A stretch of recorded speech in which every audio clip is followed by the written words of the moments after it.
ప్రతిరోజు దేవుని వాక్యం క్రమంగా చదవండి. లేదా చదువుకోవడం ఇష్టం లేకపోతే వినండి, శ్రద్ధగా వినండి, వినదాన్ని గుండెల్లో దాచుకోండి. ఇప్పుడు ఈ పూట 3వ వాక్యాన్ని లేదా 3వ ప్రసంగాన్ని కీర్తన గ్రంథం నుంచి చదువుకుందాం. అదే మొదటి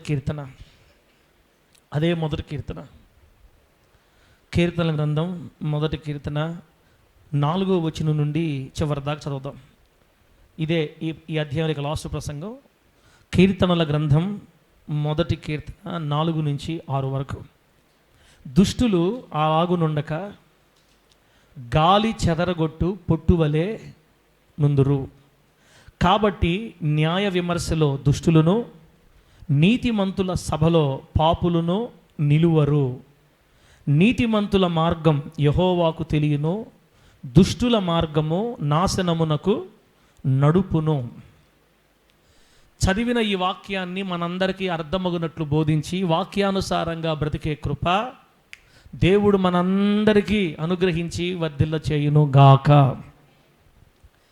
దేవుని బిడ్డలారా, పోయిన వారమేమో వాక్యానుసారంగా జీవించి దేవుని వాక్యాన్ని దివారాత్రులు ధ్యానించి పరిశుద్ధులుగా దేవుని బిడ్డలుగా బ్రతికే వాళ్ళు నీటి కాలువ ఒడ్డున నాటబడిన చెట్టు వలె దీవించబడతారు అని పోయిన వారం విన్నాం. ఈ వారం ఏంటంటే దీవించబడిన నీతిమంతుల గురించి కాదు. ఇప్పుడు ఇదే అధ్యాయం మరొక గుంపును పరిచయం చేస్తుంది మనకి, మరొక గుంపుని. ఆ గుంపు ఎవరంటే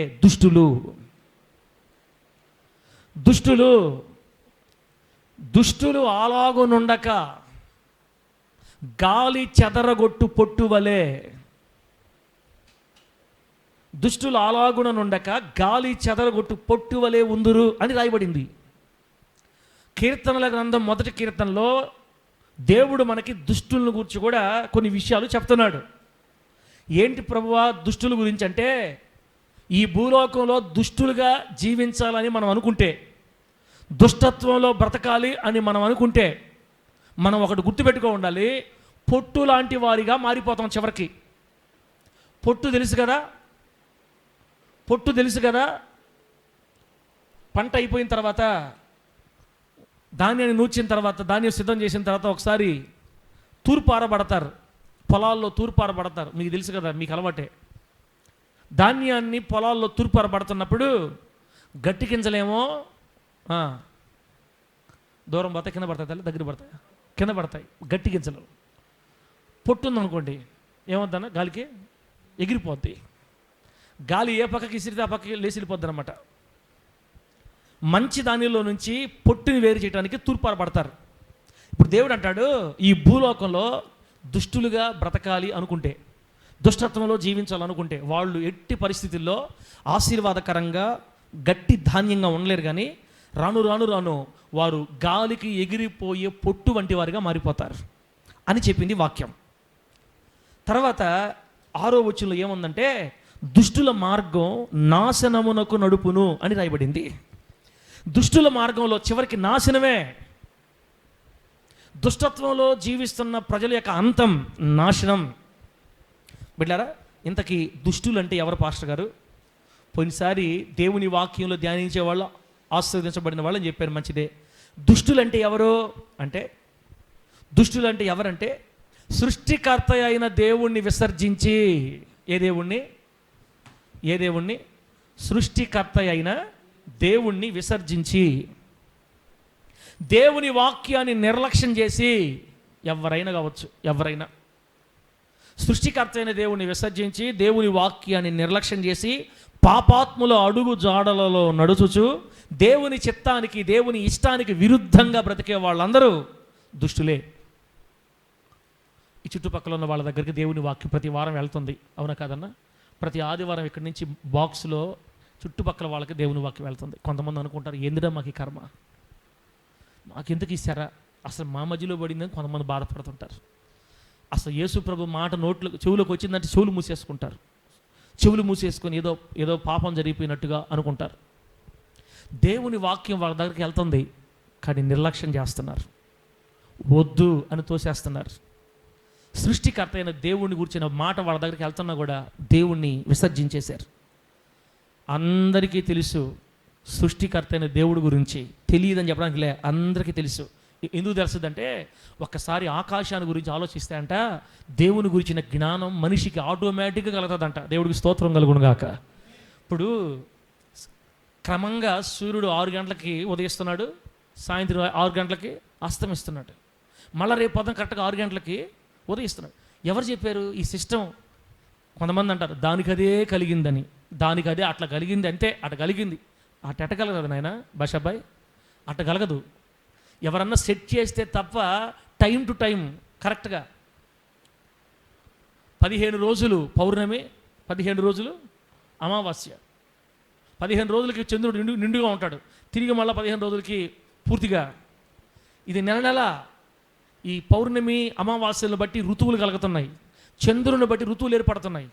వర్షాకాలం, ఎండాకాలం, శీతాకాలం, 4 కాలాలు మొత్తం. ఈ వసంతకాలం, ఈ కాలాలన్నీ ఎలా వస్తున్నాయి?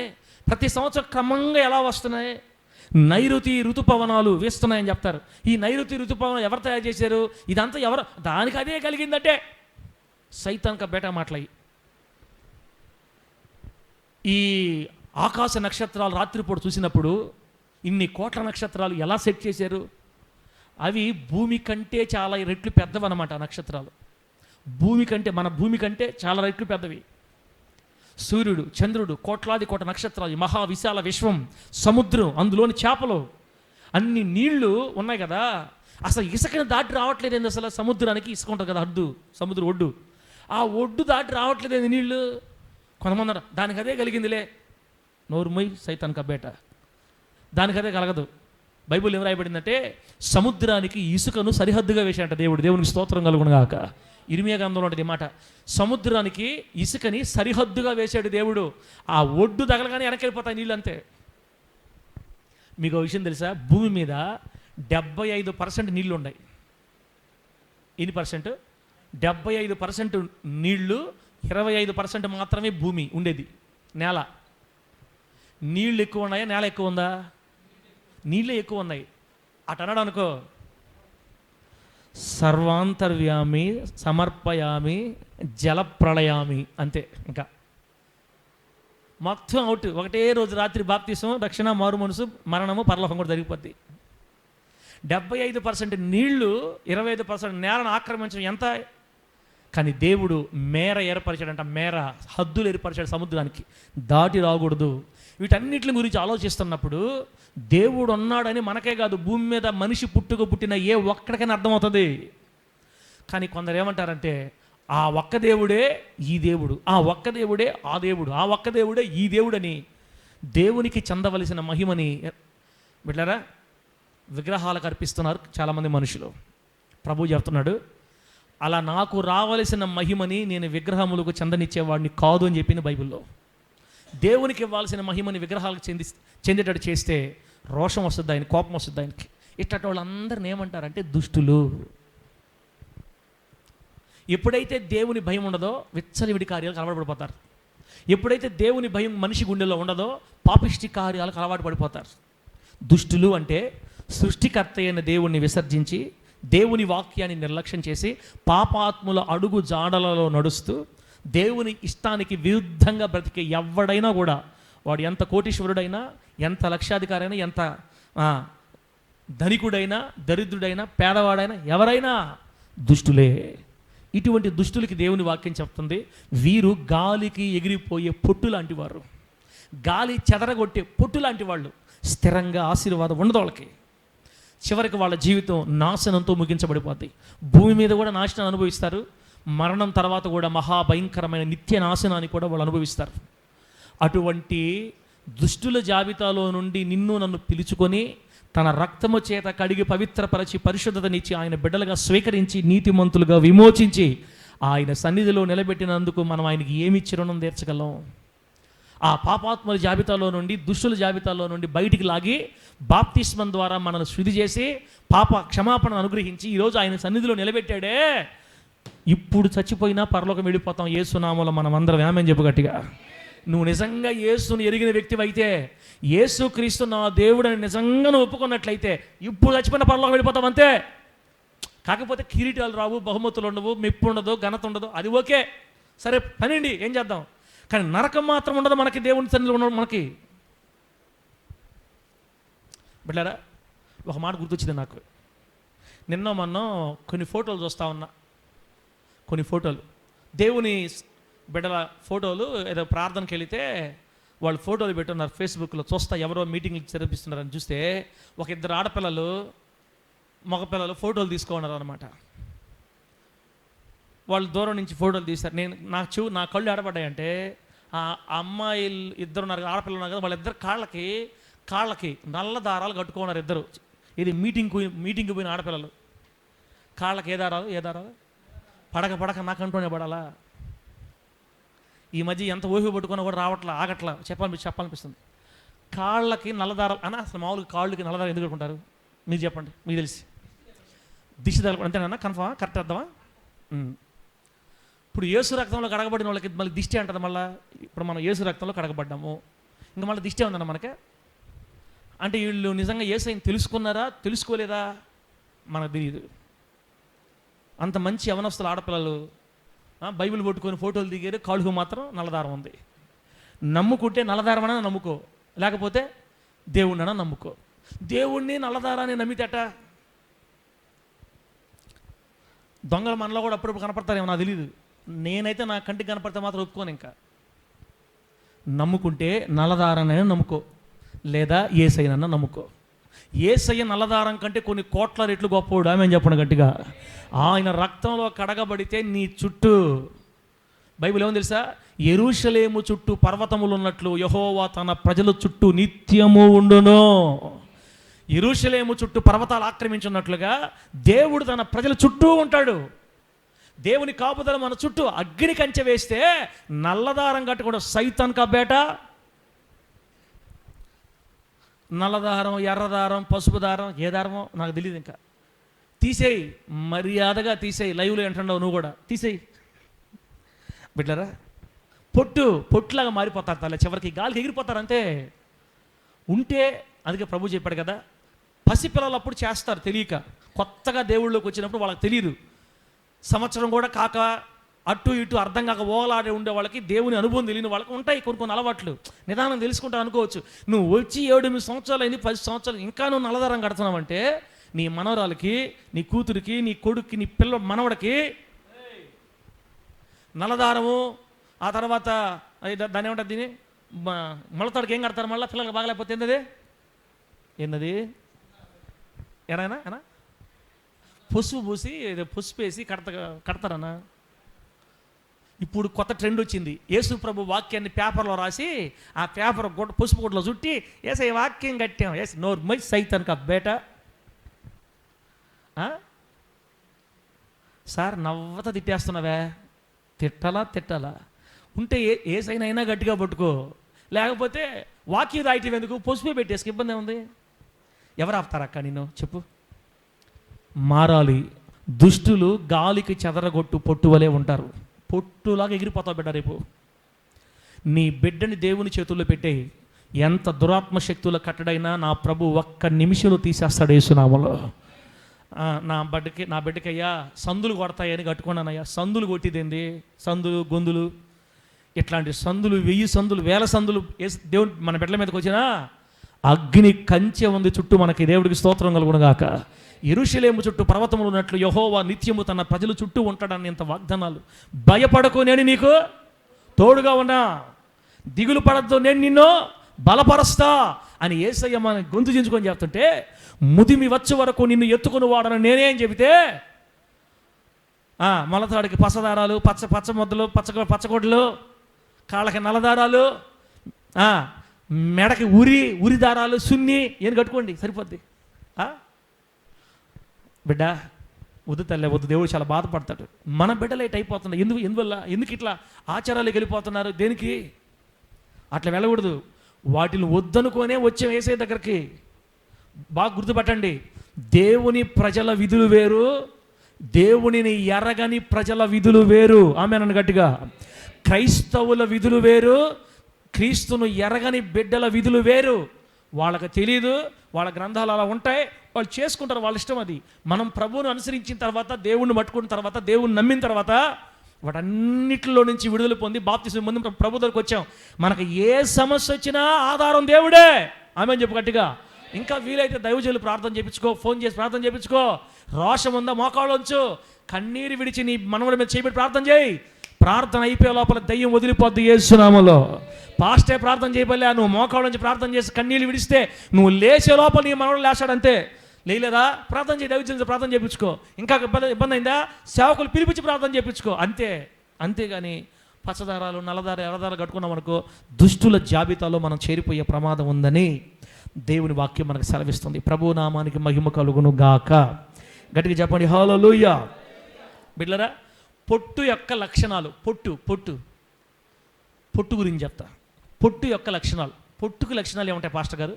పొట్టు అంటే మీకు తెలుసు, ధాన్యాన్ని తూర్పారబట్టేటప్పుడు ఎగిరిపోద్ది కదా.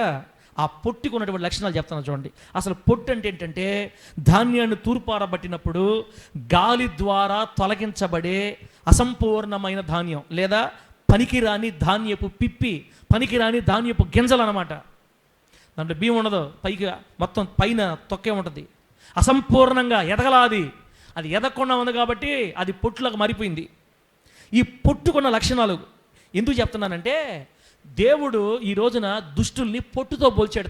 పొట్టుతో పోల్చాడు. మరి ఎక్కడ దేంతో పోల్చాడు? దుష్టులు దేంతో పోల్చబడ్డారు? పొట్టు ఎలా ఉంటుందో అలా మారిపోతారు వాళ్ళు కూడా. పొట్టు ఎలా ఉంటుంది? నెంబర్ 1, పొట్టు యొక్క లక్షణాలు మొదటిది ఏంటంటే, పొట్టుకి బరువు ఉండదు. పొట్టు బరువు లేని స్థితిలో ఉంటుంది. పొట్టు ఎట్లా ఉంటుంది? బరువు ఉంటుంది. బరువు ఉంటే గింజ కదా, కింద పడుతుంది. బరువు లేదు కాబట్టి గాలికి కొట్టుకుపోయింది. బరువు లేని స్థితి.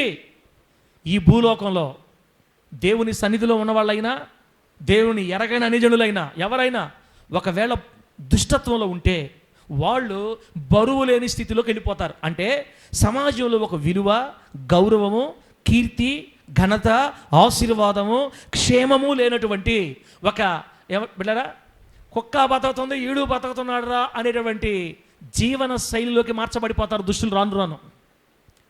బరువు ఉండదు గింజ అంటే సమాజంలో గౌరవం ఉండదు, కీర్తి ఉండదు, ఘనత ఉండదు, మంచి పేరు ఉండదు. సమాజంలో అందరి చేత గౌరవించబడరు, తృణీకరించబడతారు. ఈ దుష్టుల్ని ఎవరు పట్టుకున్నా కూడా తృణీకరించి మాట్లాడతారు. విలువలేని స్థితి, గౌరవం లేని జీవన శైలి, అది బరువు లేని స్థితి అంటే. రెండోది, పొట్టుకి దిశ నిర్దేశాలు ఉండవు. పొట్టుకు దిశ ఉండదు.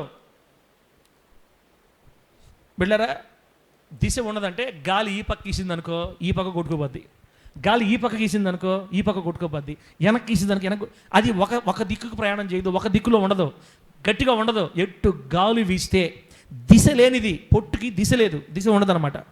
ఇది అర్థం ఏంటంటే, పొట్టు ఎలాగైతే గాలికి గాలి ఎటు పోతే అటు ఎగిరిపోద్దో, ఈ భూలోకంలో ఉన్నటువంటి దుష్టులు కానీ, దేవుని సంఘములో ఉన్న దుష్టులు కూడా, దేవుని సంఘంలో మందిరాల్లో ఉన్నటువంటి దేవుని ప్రజల్లో ఉన్నటువంటి ఈ పొట్టు లాంటి వాళ్ళు కూడా గమ్యము ఉండదు, ఒక పట్టుదల ఉండదు, ఒక ధ్యేయం ఉండదు, ఒక లక్ష్యం ఉండదు, కృషి ఉండదు, కష్టపడే తత్వం ఉండదు. ఎందుకు బతుకుతున్నావురా? ఏమో బతుకుతున్నా, కుక్క బతుకుతుంది, నేను బతుకుతున్నా. ఏమయ్యా నువ్వేం సాధించాలనుకుంటున్నావు? ఏం సాధించి ఇప్పుడు ఏం చేయాలా? ఏంలే బతకడమే. ఒక ధ్యేయం లేని జీవితం, గురి లేని జీవితం, లక్ష్యం లేని జీవితం, దిశ లేని జీవితం, ఎటు పోతే అటు, ఎటు వీస్తే అటు పొట్టిగిపోయినట్లుగా సమాజంలో ఒక ధ్యేయాన్ని, లక్ష్యాన్ని ఏర్పరచుకోకుండా, గురిని ఏర్పరచుకోకుండా ఎట్లా పడితే అట్లా బతుకుతారు ఈ దుష్టులు. నా మాటలు అర్థమైతే గట్టిగా హల్లెలూయా చెప్పండి. గట్టిగా హల్లెలూయా. అప్పుడు ఈ మాట ఏం చెప్తుందంటే దాని బాంధవ్యన, క్రైస్తవుడు గురి కలిగి బ్రతకాలి, క్రైస్తవుడికి లక్ష్యం ఉండాలి, క్రైస్తవుడికి ధ్యేయం ఉండాలి. నేను పలాని దాన్ని సాధించాలా, నేను పలాని మెట్టుకు చేరాలి, నేను పలాని అనుభవానికి చేరుకోవాలి, నా ప్రభు చిత్తమైతే, ఆయనకి ఇష్టమైతే. అంటే ఎట్లా పాస్టర్ గారు? నేను సమాజంలో ఒక గౌరవాన్ని అనుభవించాలి, నేను ఆత్మీయంగా కూడా గౌరవం అనుభవించాలి, 10 మందికి ఒక దీవెనకరమైన స్థాయికి నేను చేరాలి, ఒక 100 మందికి ఒక ఆశీర్వాదకర వెలుగుగా నేను ఉండాలి, నా గ్రామంలో మంచికి మారుపేరుగా, పరిశుద్ధతకు మారుపేరుగా నేను మారాలి, ఒక 10 మందిని ప్రభావితం చేసే ప్రభుత్వం తీసుకురావాలి, నా పిల్లలకి ఆశీర్వాదకరంగా ఉండాలి, నా పిల్లలు నా తండ్రి కడుపులో పుట్టినందుకు నేను ధన్యుడని నా బిడ్డలు చెప్పుకోవాలి, నేను అలా బ్రతకాలి అని ఒక లక్ష్యం పెట్టుకోలేదనుకో మనం, కానీ ఒక గురి పెట్టుకోలేదనుకో ఏటా బతతాం అంతే. పిల్లలు ఎదిగొచ్చారే, ఇంకా రేపో మాప పెళ్లి చేయాలి వాళ్ళకి అనుకున్నప్పుడు ఇక మనకి సెకండ్ సెటప్లు అవసరమా? మనకి సెకండ్ సెటప్లు అవసరమా? పిల్లలకి పెళ్లి చేసినా కూడా సెకండ్ సెటప్లు చేస్తూ ఉంటారు కొంతమంది. సెకండ్ సెటప్లు అంటే మీకు అర్థమవుతుంది, సినిమాలు చూసేవాళ్ళు కాబట్టి. ఇప్పుడు కాదు, అప్పుడు చూసాం. రెండో ఫ్యామిలీ కాదులే, రెండో గుంపు, రెండో బ్యాచ్. ఒకరు చాలక అక్కడ పిల్లి కాపురాలు పెడుతుంటారు అనమాట. Second, third, fourth. పిల్లలు ఎదిగి వయసుకు వచ్చారు, మ్యారేజ్లు చేయాలి. ఒరే సమాజంలో నా బిడ్డలు ఏమంటారో, ఈ అమ్మాయి వాళ్ళ నాన్నలాగా మారిపోద్దేమో, నా బిడ్డ నన్ను బట్టి ఏమని అంటారేమో. ఏమనిపించదు, ధ్యేయం ఉండదు, గురు ఉండదు, ఒక నిర్దేశం ఉండదు, ఒక లక్ష్యం ఉండదు, ఒక మంచి పేరు కోసం ప్రాకులాట ఉండదు. ఇష్ట ప్రకారం బతికి ఆ స్థది పొట్టు గాలి ఎట్టు వీచితే అది తీసుకెళ్ళిపోద్ది అంతే. ఒక లక్ష్యము, ఒక దిశ లేకుండా బతుకుతారు. దేవుని వాక్యం చేస్తుంది, దుష్టులు గాలి చెదరగొట్టు పొట్టువలే. చెప్పండి మర్యాదగా, గాలి చెదరగొట్టు పొట్టువలే దుష్టులు ఉంటారు. కనికరాజు తుమ్నే మర్ జాతా, తుమ్నే బోల్ క్యా కర్తే. నేనేమన్నాను నాకే తెలీదు. ఇను మర్యాదగా. పొట్టుకి బరువు లేని స్థితి. రెండోది, పొట్టుకు దిశ ఉండదు. 3, పొట్టు అస్థిరత గలది. రాసుకోండి మాట, పొట్టు అస్థిరత. స్థిరంగా ఒక దగ్గర నిలబడదు. పొట్టు ఎగిరిపోతూ ఉండదు. గాలి వచ్చింది ఎల్లో, అది గట్టిగా నిలబడి స్థిరంగా నిలబడి బండ మీద నాటబడిన పునాదిలా ఉండదు. గాలి కొట్టిందా, చిన్న గాలి వచ్చి లేచిపోవటమే, పెద్ద గాలి వచ్చి లేచిపోవటమే. అస్థిరత, పొట్టు అస్థిరత కలది. అంటే దీని అర్థం, పొట్టు వంటి దుష్టులు, పొట్టు వంటి దేవుని చిత్తానికి విరుద్ధంగా బతికేవాళ్ళు ఒక్క పనిలో నికరంగా నిలబడరు, ఒక్క రంగంలో నికరంగా నిలబడరు. ఈరోజు ఈ పనిలో ఉంటారు, రేపు ఆ వర్గంలో ఉంటారు, ఆ రంగంలో ఉంటారు. దాన్ని వదిలేసి మళ్ళీ 3ది ఇంకో దాంట్లో ఉంటారు. దీన్ని వదిలేసి ఈ విధంగా ప్రపంచంలో ఎన్నుండని తిరుగుతుంటారు, కానీ ఒక దగ్గర మాత్రం స్థిరంగా ఉండరు. చేపలు పడతావా, చేపలు పట్టేవాడుగానే ఉండు. బేల్దారి పని చేస్తున్నావా, బేల్దారి పనిలోనే నమ్మకంగా ఉండు. టైలరింగ్లోనే నమ్మకంగా ఉండు. ఏదైనా ఆఫీసులో పని చేస్తున్నావా, అక్కడే ఉండు. అబ్బే ఇది బాగలేదు, దాంట్లోకి పోతా. కొంతకాలం ఎలక్ట్రీషియన్లో ఉంటివి, కొంతకాలం పెయింట్ పనులకు పోతివి, కొంతకాలం బస్సు క్లీనర్గా పోతివి, కొంతకాలం టిప్పర్ డ్రైవర్గా పోతివి, కొంతకాలం పోతే. ఏది నీది? ఎక్కడ ఉంటావు నువ్వు? ఏ రంగంలో ఉంటావు? అసలు నీ గోల్ ఏంటి? నీ లక్ష్యం ఏంటి? ఎందుకు గాలి ఎట్టి వీస్తే స్థిరం లేకుండా అస్థిరం ఎట్టుపడి ఈరిపోతున్నాం ఎందుకు? అంటే నువ్వు పొట్టువా? కాదు కదా, మనం పొట్టు కాదు కదా, మనం గట్టి గింజలమే. దేవునికి స్తోత్రం కలుగును గాక. దేవుని బిడ్డలు ఎవరు? వెయిట్, బరువు ఉంటుంది, గట్టి గింజ. అట్టు బట్టి ఎట్టు పడితే అట్టు, ఎంత గాలి వచ్చిన ఎగిరే సమస్యలే. అనుకున్న దాని మీద గట్టి నిలబడాల్సిందంతే. ఒక రంగంలో నిలబడి దాన్ని సాధించుకుంటారు. చదవాలి అంతే, చదువుకుంటారు అంతే. చదువు టైంలో ఇంకేం పెట్టుకోరు. దేవా నువ్వు నాకు ఉద్యోగం ఇవ్వాలయ్యా, నేను ఉద్యోగస్తులుగా మారాలి అంతే.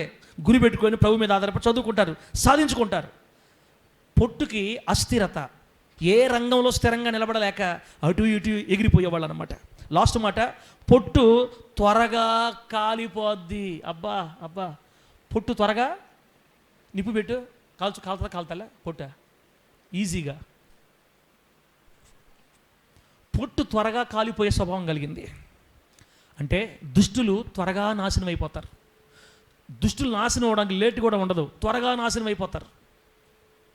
దేవుని చిత్తము కాని మార్గాల్లో నడిచే వాళ్ళకి నాశనం పరిగెత్తొస్తుంది తల్లే. భూమి మీద నాశనాన్ని, నెమ్మది లేని స్థితిని, ఏడుపులు, రోదన, రకరకాల పరిస్థితులు అనుభవిస్తారు. భూమి మీద కూడా చనిపోయిన తర్వాత కూడా ఈ దుష్టత్వాన్ని బట్టి యుగాంతమందు వారు అగ్నితో కాల్చబడి ఆరని అగ్ని గంధకాలతో మండు గుండంలో, నరకంలో వాళ్ళు ఆ నాశనాన్ని అనుభవిస్తారని కూడా బైబిల్లో రాయబడింది. పొట్టు త్వరగా కాలిపోయినట్టు దుష్టత్వంలో ఉన్న వాళ్ళు త్వరగా నాశనం అయిపోతారు. బైబిల్లో ఒక మాట రాయబడింది, నువ్వు అధికమైన దుష్కార్యాలు చేసి నీ కాలం కంటే నువ్వు ముందుగా ఎలా చచ్చిపోతావు. ప్రసంగ గ్రంథంలో ఉన్నమాట, నీవు అధికమైన దుష్కార్యాలు చేయొద్దు. ఒకవేళ అధికమైన దుష్కార్యాలు చేసావా నీ కాలము కంటే ముందుగా చచ్చిపోతావు నువ్వు. కితురమ్మ దేవుడు మనకి 50 సంవత్సరాలు ఆయుష్ ఇచ్చాడు అనుకో. దేవుడు మనకి 50 సంవత్సరాలు ఆయుష్ ఇచ్చాడు అనుకో. 30కే చచ్చిపోవాలనుకుంటే మనం ఎట బతకాలి తెలుసా? పరమ వీర దరిద్ర అష్టవీర శూర అంటలా హీనాతిహీన నీచాతి నీచ దరిద్రుగా బతకాలి, దుష్టత్వంలో బతకాలి, పాపులుగా బతకాలి. అప్పుడు 30కి అవుట్. దేవుడిచ్చిన ఆయుష్ కూడా భూమి మీద బతకం. ముందే అధికంగా దుర్మార్గపు పనులు చేయొద్దు, నీ కాలం కంటే ముందుగా చచ్చిపోతావు. బైబిల్ చెప్పింది పొట్టు త్వరగా నాశనం అయిపోద్ది, పొట్టు త్వరగా కాలిపోద్ది. భూలోకంలో నాశనాన్ని అనుభవిస్తారు, యుగాంతమందు కూడా వీళ్ళు నాశనం అనుభవిస్తారు. బిడ్డ, ఈరోజు పరిశుద్ధాత్మదేవుడు మనందరితో ఏం మాట్లాడుతున్నాడంటే మీరు పొట్టులాగా ఉండొద్దు. ఆమేన్ చెప్పండి గట్టిగా. ఎలా ఉండొద్దు? పొట్టులాగా ఉండొద్దు, గట్టి గింజలాగా దివారాత్రాలు యెహోవా ధర్మశాస్త్రం ఆనందించుచు నీటి కాలువల ఓరను నాటబడిన చెట్టులాగా ఉండండి. మీ ఆకు పచ్చగా ఉంటుంది. మీరు 10 మందికి ఆశీర్వాదకరంగా మారుతారు. మిమ్మల్ని చూసి అనేకులు దేవుని ఎదుకు వస్తారు.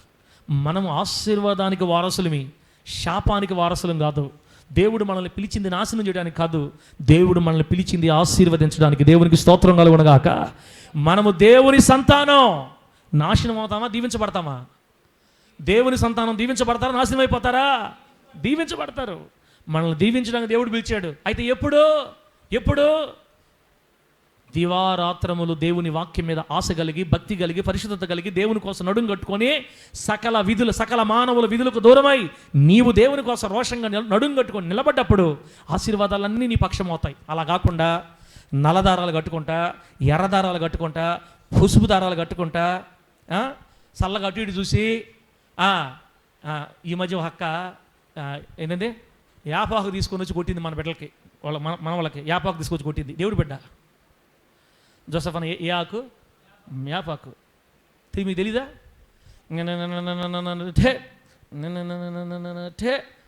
6 గంటలప్పుడు 7 గంటలప్పుడు కానీ చూస్తే పాస్టర్కి చెప్పేస్తారని రాత్రి 12:30కు పోయి ఈదిలో నిలబడి దిష్టి తీసి పసుపు నీళ్ళు ఈ ఈదిలో పోసి మనవరాల్ని, కొడుకుని, కోడల్ని ఇంట్లో తీసుకోబోతున్నారు కొంతమంది. ఇప్పుడు చర్చికి వచ్చేవాళ్ళే పాస్టర్లు చూస్తారని రాత్రి 12:30 చేస్తుంటారు, 11:30 చేస్తుంటారు. పాస్టర్కి తెలియలా, దేవుడు తెలిసా తెలీదా? చెప్పు, దేవుడికి తెలిసా తెలీదా? మనం ప్రభువుని నమ్ముకున్నప్పుడు ఈ దిష్టిలు, ఈ నీళ్లు ఎందుకక్క మనకి ఇదంతా? అది దుష్టులకు సంబంధించిన కార్యక్రమాలు కదా. ప్రభువుని ఎరగని వాళ్ళు మనం దేవునికి విరోధంగా ఏది చేసిన దుష్టత్వమే. సృష్టికర్తను విసర్జించి ఏ పని చేసిన దుష్టత్వమే. అది వాళ్ళకి అట్లా ఉండవాళ్ళు చేసుకుంటారు, మనకు అనవసరం. మనం దేవుని బిడ్డలమే, మనం ప్రభుని అనుసరించే వాళ్ళవి. పొర్రపాటును కూడా ఆ మార్గాల్లోకి వెళ్ళకూడదు. అలా వెళ్ళడం ద్వారా నాశనాన్ని కొని తెచ్చుకుంటాం. ప్రభు ప్రేమగా పిలుస్తున్నాడు.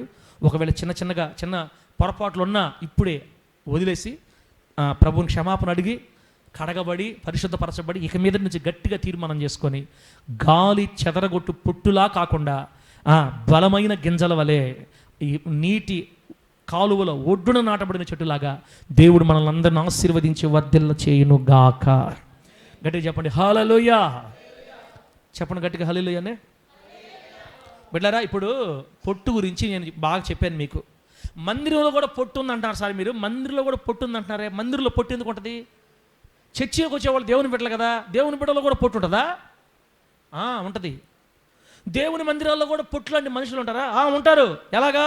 ఎట గుర్తుపట్టాలి వాళ్ళని? నంబర్ 1, మందిరంలో ఉన్న పొట్టు. మందిరంలో ఉన్న పొట్టు గురించి రాసుకోండి. నంబర్ 1, సాక్ష్యాన్ని కోల్పోయిన వారు. మందిరంలో ఉండే పొట్టు ఎవరంటే సాక్ష్యాన్ని కోల్పోయిన వారు. జోసఫ్ అన్న తల్లి, అమ్మ వింటున్నారా? మీరు వింటున్నారా? తల్లి వింటున్నారా? మమ్మల్ని ఆ మాట అడగబాక నాయన, పరిపూర్ణక్క మమ్మల్ని ఏం అడగబాక, నీకు దండాలు పెడతా. నువ్వు అడిగావా? మేము చెప్పలేము ఇంకా. మరి అక్క అంతే కదా. మరి అక్క మనందరం బాయి నేను నిన్నేం అడగనులే. దేవుని మందిరంలో కూడా పొట్టుంది. పొట్టు వంటి మనుషులు ఉన్నారు. దేవుని బిడ్డల్లో కూడా సాతాను గాడు లాగేశాడు కొంతమందిని. ఎవరిని? మందిరాల్లో ఉన్నప్పటికీ సాక్ష్యమును కోల్పోయి బతుకుతున్న వాళ్ళు. సాక్ష్యం కోల్పోవడం అంటే ఈ చర్చికి పోద్ది, ఈయన చర్చికి పోతాడు, సినిమాలు మానల ఇల్లు 24 గంటల తగాదాలు, గొడవలు. ఎందురా వాళ్ళకంటే మేము నయమే అని అనుకుంటుంటారు. మంచి పేరు ఉండదు వాళ్ళకి. గ్రామంలో కుటుంబాల్లో మంచి పేరు ఉండదు. బైబిల్ పడుకొని పోతున్నా దేనికి? నీకంటే నేను మేలే, చదువుకుని ఒక సాహరోడు మేలు అన్నట్టు. చర్చికి పోయే నీకంటే మేము మేలు కదమ్మా. మా ఇంట్లోంచి నువ్వు ఒక్కదానే పోతున్నావు, నీకంటే నేను మందిరం పోయేదాకా నీ నోరేం తిట్టుందే అని కూతుర్లే, కొడుకులు అంటారు తండ్రుల్ని. ఇంట్లో సాక్ష్యం ఉండదు, మందిరంలో సాక్ష్యం ఉండదు. ఇలా ఎవరైతే సాక్ష్యం లేకుండా బతుకుతుంటారో వాళ్ళే దేవుని మందిరంలో ఉన్న పొట్టు. 2, మందిరంలో ఉన్న పొట్టును మనం ఎలా గుర్తించాలంటే, సంఘాలలో భేదాభిప్రాయాలు, గొడవలు పెడుతుంటారు, అంతరాయాలు కలిగిస్తుంటారు.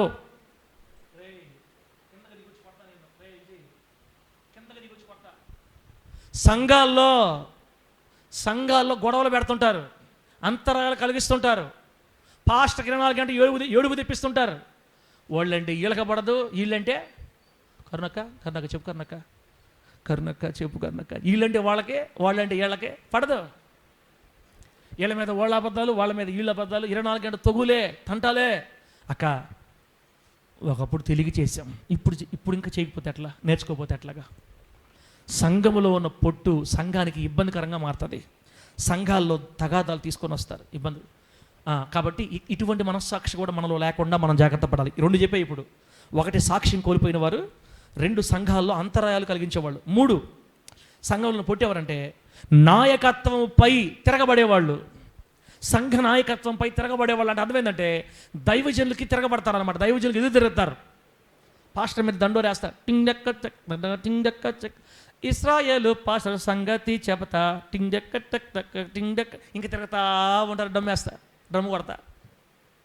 ఆ పాస్టర్ ఎప్పుడైనా నెల్లూరు అంటాడు, టిండెక్క ముత్తుకూరుని ఎప్పుడో వదిలేసి వెళ్ళిపోయాడు, టిండెక్కట్ట ఫోను చేసినా ఫోను ఎత్తాడు, ఎన్నిసార్లు ఫోను చేసినా రింగు బిజీటోనే వస్తాది. ముత్తుకూరు బిడ్డలు పూర్తిగానే మరిచిపోయినాడు ఇస్రాయేల్ పాస్టరు, టిండెక్కట్ట ఫోన్ చేయి ఎత్తడు. అసలు మీ మీద ఇంట్రెస్ట్ లేదు ఇప్పుడు మీ పాస్టర్కి, అసలు పడుచుకోడు. ఆయనకు పొద్దున లేస్తే నెల్లూరు ఏముంది, గడ్డ ఉందా, బంగారం గడ్డ ఏమన్నా అక్కడ ప్రత్యేకంగా?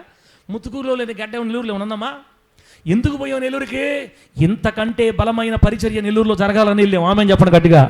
దేవుడు ఇక్కడ మందిరాన్ని ఇచ్చాడు, ఆల్రెడీ అయిపోయింది, పని పూర్తయిపోయింది. అక్కడ అసలు ఆధారమే లేదు, అడుగు భూమి లేదు మనకు. అక్కడ వెళ్ళి అక్కడ నిలబడి కన్నీళ్ళతో ప్రభు పాలు పట్టుకొని ఒక బలమైన మందిరాన్ని కట్టుకోవాలంటే మనం అక్కడ ఉండాలని వెళ్ళాం. పిల్లల చదువుల కోసం కూడా ఉపయోగం ఉంటుంది, వెళ్ళాం. సంఘం ఉంది కాబట్టి వెళ్ళాం. ఈ దండోరా చేసే మాట ఎందుకంటారు మీరు కాదులే, వినేవాళ్ళు సంగతి చెప్తున్నా.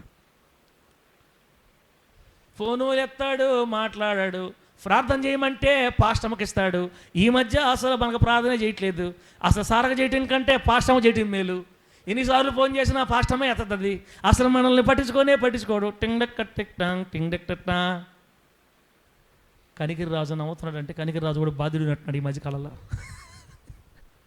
దేవుని నామానికి మహిమ కలుగును గాక. చెప్పండి గట్టిగా హల్లెలూయా. సంఘ నాయకత్వం మీద తిరగబడే ప్రతి మాట పుట్టు వంటి వారిగా మారిపోతుంది రాబోయే రోజుల్లో. కామెర్లు వస్తే, కళ్ళకి కామెర్లు వచ్చాయి అనుకోండి, దేని చూసినా కూడా ఇంకెట్టకన పడుతుంది. పచ్చ కామెర్లు వచ్చిన వాళ్ళకి లోకమంతా పచ్చగా. అంటే సార్ మమ్మల్ని పచ్చ కామెర్లు అంటున్నావా? మిమ్మల్ని ఎందుకంటానక్క? మీరు మంచోళ్ళు కాబట్టి నిలబడరు ఇప్పుడు దాకా. మీకు కూడా కామెర్లు అంటుకోండి, ఆ వైరస్ అంటుకోండి, ఎల్లో మీరు కూడా ఎప్పుడు ఇక్కడున్న ఒక్కరిని కూడా ఇంక సైతాన్ కూడా దొంగిలించలేడు. ఎందుకంటే వీళ్ళు గట్టి గింజలు కాబట్టి నిలబడ్డారు యేసునామములో. గట్టి చెప్పండి హల్లెలూయా. నా నమ్మకం నిజమే అని మీకు అనిపిస్తే, లేదా మేమందరం నిజంగా గట్టి గింజలమే సార్ అని మీరు నిజంగా ఒప్పుకుంటే గట్టిగా హల్లెలూయా చెప్పండి. యేసయ్యకి మర్యాదగా ఇంకోసారి చెప్పు. 2 చేతులు ఎత్తిస్తా, నాకు కోపం వచ్చిందంటే గట్టిగా చెప్పు హల్లెలూయా. ఏంది లాస్ట్కి మళ్ళీ నేను ఎక్కువ మీరు చిన్న మీకు తగ్గించేది టైం లేదు కదా, వదిలేస్తాను మిమ్మల్ని. మందిరంలో పొట్టంటే ఇళ్ళు సాక్ష్యం కోల్పోయిన వాళ్ళు, సంఘాలు అంతరాయాలు కలిగించేవాళ్ళు, నాయకత్వం తిరగొడేవాళ్ళు. 4వది కూడా ఉందమ్మో, దేవుని వాక్యానికి విరుద్ధమైన జీవన శైలి. దేవుని వాక్యం ఒకటి చెబితే నల్లదారాలు కట్టుకుంటారు, దేవుని వాక్యం ఒకటి చెబితే పచ్చదారాలు కట్టుకుంటారు, దేవుని వాక్యం ఒకటి చెబితే గల్ గల్ గల్ గల్ అని గజ్జలు వేసుకుని భరిస్తుంటారు. నేను బంగారం వేసుకునేదాన్ని, ఉంగరాలు వేసుకునేదాన్ని, కమ్మలు వేసుకునే నేను అనుకోనిలే, నేనేం అనట్లేదులే. ఇప్పుడు గజ్జలు అనేవి మనకి కాస్త మన సాంప్రదాయం కొంచెం ఇబ్బంది అనమాట. రాత్రులు పడుకోమని చెప్తా, సార్ నేను ఇంట్లో కూర్చోండి అన్న, గల్ గల్ గల్ గల్ అని ఈదులో పోతుంది సార్. మీరే చెప్తారు, మళ్ళీ మీరే చెప్తారు ఆ మాటలు కూడా. రాత్రుల పూట ఈదుల్లో 12 గంటలప్పుడు గల్ గల్ అని సౌండ్ వస్తే ఏంది, ఎవరు తిరుగుతున్నారని? దయ్యాలు తిరుగుతారు అనుకుంటాం కదా. ఈ దెయ్యాలను వేసట, గల్ రా మా ఇంట్లోకి రా, గల్ రా మా ఇంట్లోకి రా, గల్ రా మా ఇంట్లోకి రా, గల్ రా మా ఇంట్లోకి రా. నా కూతురు అడిగారు నన్ను, డాడీ అన్నీ ఒప్పుకున్నావు కదా, బంగారం పెట్టుకొని ఇస్తున్నది, ఇది ఉంగరాలు పెట్టుకొని ఇస్తున్నది, పెట్టుకొని అన్నీ బాగున్నాయి, మాకు ఇంకొకటే ఒకటి ఉంది డాడీ అన్నాడు. ఏందమ్మా? ఇంక గజ్జలు ఒక్కడ కట్టుకుంటే అయిపోద్ది డాడీ. అప్పుడు నేను అన్నాను, ఇంకా మన సేవలకు మొత్తం దెయ్యాలు ఎక్కువ వచ్చేస్తాయమ్మా, గజ్జలు ఒకటే ఉంటాయి, ఇంకా దెయ్యాలే. ఇప్పుడు దాకా ఒక రకంగా ఉంది, నువ్వు గజ్జకం కట్టుకున్నాను మిత్ర, కానీ ఇంకా దయ్యాలే. గల్లు గల్లు మన మనుషులతో మందిరాలు నిండిపోతాయి తెలిసినామలే, రే రా, ఇంకా సత్యాంత ఇలే.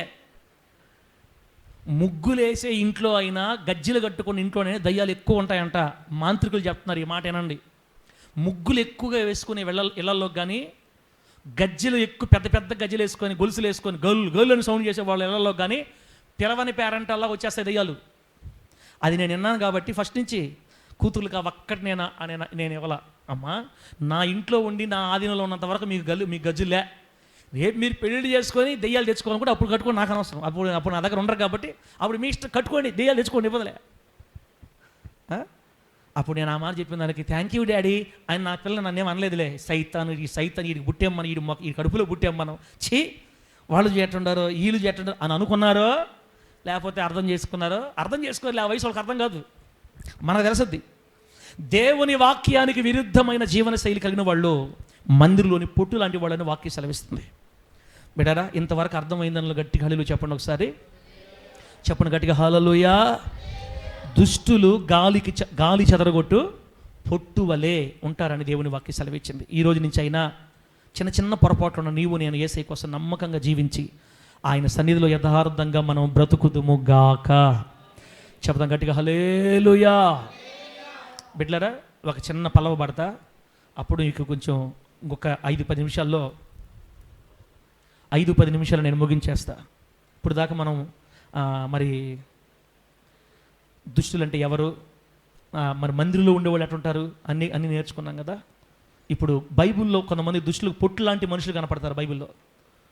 బైబిల్లో కొంతమంది పొట్టు వంటి మనుషులు కనపడతారు. వాళ్ళని చూసి మనం ఈ మాటలు ముగిచ్చేద్దాం. ప్రభుకే మహిమ కలుగును గాక. సౌండ్ పెట్టానా?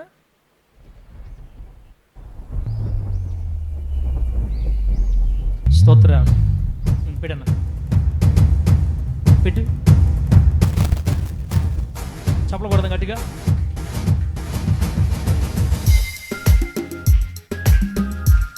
చప్పలు కొట్టి గారి దేవునికి స్తోత్రం.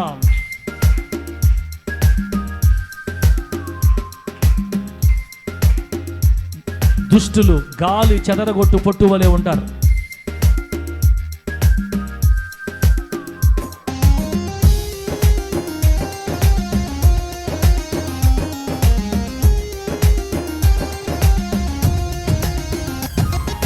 భూగోళమంతా దద్దరిల్లేలా, మన ఊరు వాడ మారు మోగేలా. భూగోళమంతా దద్దరిల్లేలా, మన ఊరు వాడ మారు మోగేలా. సకల సృష్టంతయో నాట్యమాడేలా, మదిలో అణువణు చింగులేసేలా, దేవుని హృదయం సంతోషించేలా, ఆత్మదేవుడు ఆనందించేలా,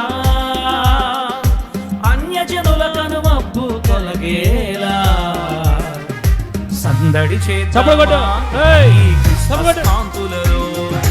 చాటి చెప్పుదామా క్రీస్తేసుని ఆగమనం.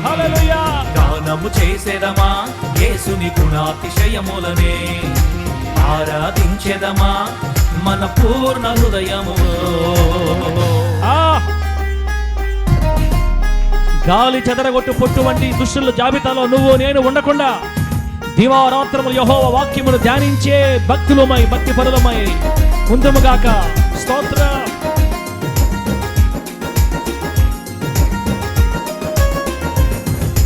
తారే రారే రారా, తారే రారే రారా, తారే రారే రారా, తారే రారే రారా. దేవునికి స్తోత్ర.